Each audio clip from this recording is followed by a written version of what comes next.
AI agent negotiations can feel fair while leaving you worse off. A smooth process and satisfied users do not prove that the price or choice was better. Subjective fairness can hide an objective gap in the same negotiation. Anthropic tested this tension in Project Deal, a real office marketplace where Claude agents bought and sold items while researchers compared models and prompting strategies. This episode turns those findings into an AI agent delegation and outcome audit for authority, evidence, objective results, and risk. You will separate subjective experience from the deal outcome and mark where human confirmation is required, instead of approving a high-risk deal from a smooth experience alone. This video is packed with practical, high-value insights to help you get better at using AI. It's a longer one, so follow Tiny Agent and save it so you don't lose it. First, understand the experiment so you can use its numbers without mistaking an office pilot for the wider market. The one-week market ran in December 2025 with 69 self-selected Anthropic employees listing their own items. Intake captured what each person wanted to buy or sell, their price range, and negotiating style, then encoded those preferences in custom system prompts. For conditions ran in parallel,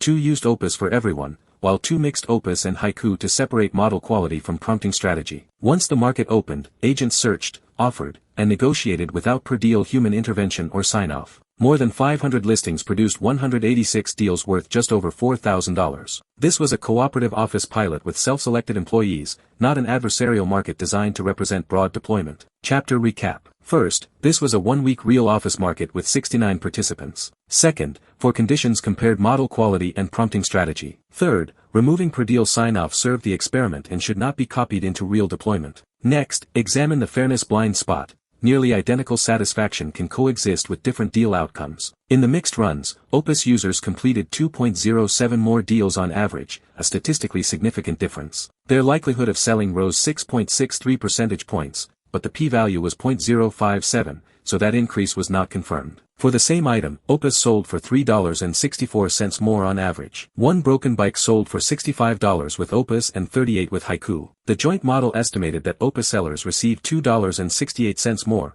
while Opus buyers paid $2.45 less. Yet perceived fairness was almost identical, 4.05 for Opus and 4.06 for Haiku. Among 28 people who experienced both, 17 ranked Opus higher and 11 did the reverse, but that split was not significant. Chapter Recap. First, model quality produced measurable gaps in deal count and same item price. Second, some trends miss statistical significance and must not be presented as settled effects. Third, near-identical fairness scores show why satisfaction cannot replace outcome auditing. Now compare models with prompts so you can see why a more aggressive instruction does not guarantee a better negotiation. Some agents received aggressive negotiating instructions, but those prompts did not significantly improve the likelihood or outcome of a sale. Items sold by aggressive sellers appeared about $6 more expensive, but those sellers also started roughly $26 higher. After controlling for the asking price, the remaining premium was only 95 cents and was not significant. Aggressive buyers did not pay significantly less either, so forceful language could not substitute for better judgment and search.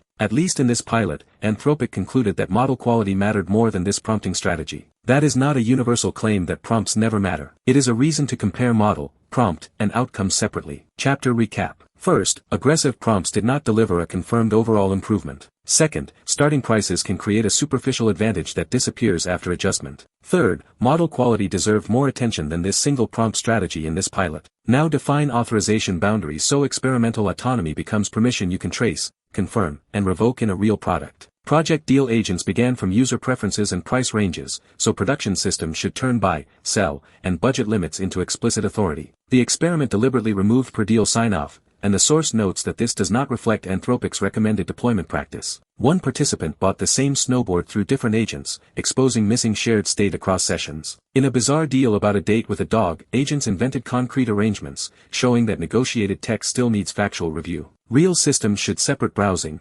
offering, committing, and paying, with human confirmation before high-impact actions. They also need revocation, spending limits, duplicate detection, and prompt injection defenses instead of logging only the final deal. Chapter Recap. First, preferences and price ranges must become verifiable authority. Second, offers, commitments, and payment need tiered permissions and human gates. Third, duplicate actions, invented facts, and prompt injection belong in the risk review. Finally, build an outcome audit that fits both an agent product review and a real transaction postmortem. Column 1 records authority, task, budget, reservation price, forbidden actions, and mandatory human checkpoints. Column 2 records deal evidence, model version, system prompt, transcript, offers, alternatives, and final confirmation. Column 3 records objective results by comparing the deal with the reservation price, comparable market prices, and abandoned options. Column 4 reviews risk, including unauthorized action, duplicate purchases, invented facts, data exposure, and prompt injection.